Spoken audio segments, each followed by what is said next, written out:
uh, boys and girls, and I feel very humbled standing all before you here. It has been always my greatest pleasure to uh, do history. I consider myself as an armchair historian, and I was very honored today. I got lost coming this way, but I had four esteemed soldiers, warriors in front of me, so I decided to follow them. So they led me all the way here. So thank you very much for that. We all know our history of the war, World War II, when many Papuans and New Guineans fought the enemy when the war came to Papua in 1942. They either fought with the Allied forces or with the Japanese as carriers, laborers, and informers.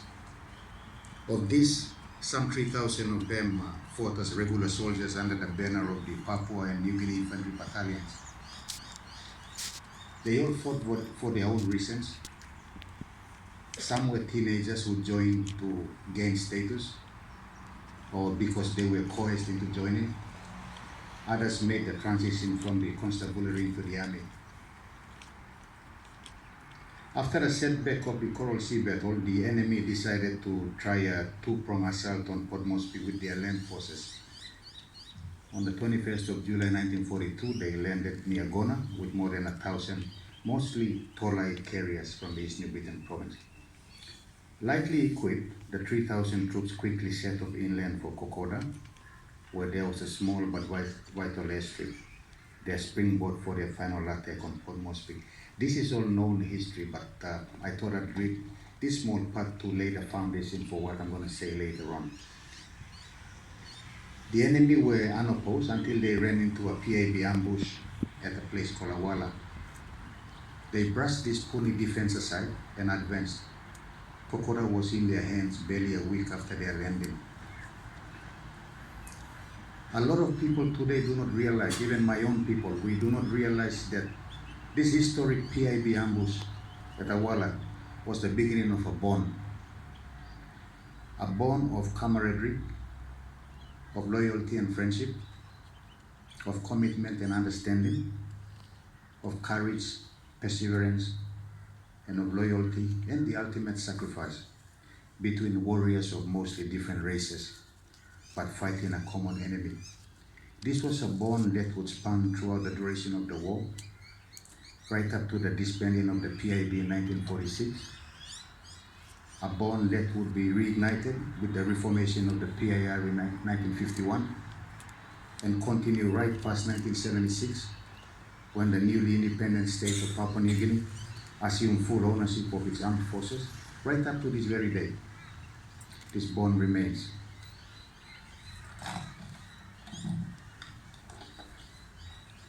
For the Papuan, it mattered little where the war intruded from, only that his immediate territory had been invaded, and therefore it was his tribal duty and responsibility to fight off the invaders of his land.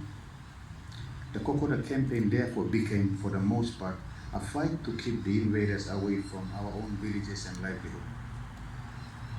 Today, as we solemnly gather here to commemorate the Battle of Kokoda and the 10th anniversary of the Rotary Kokoda Memorial Ball, I would like to pay homage and tribute to all those Papuan and indigenous soldiers who fought for the safety and livelihood of their homes and villages. Because unbeknown to them, they were also part of the world's greatest struggle against tyranny and oppression by an enemy fully committed to world domination, and they all triumphed.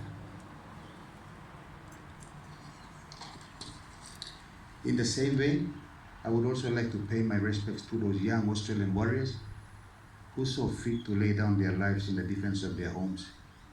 It is for these men and those who walked out of that battle alive that we must work hard to forever keep their memories, lest we forget.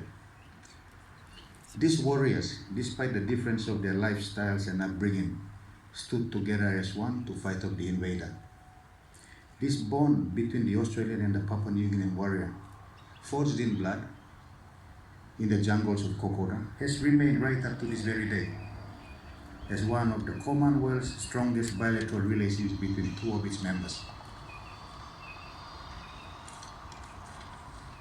So as I stand here humbly before you all in your esteemed presence, my Australian friends, many of whom I gladly call my brothers, have been up in Port Moresby for the past 12 months or so, helping us play host to our year-long Asia-Pacific Economic Cooperation series of meetings.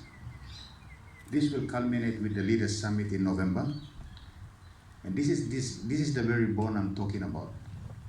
I will conclude by saying that the Battle of Kokoda and the ensuing battles after that was the biggest ever capacity building exercise provided to thousands of Papua New Guineans by Australia then. The knowledge they acquired during that war, be it in leadership, navigation, as medics, cooks, storemen, logistics, and teachers of men, all this capacity was put to good use when they returned home to their villages after the war.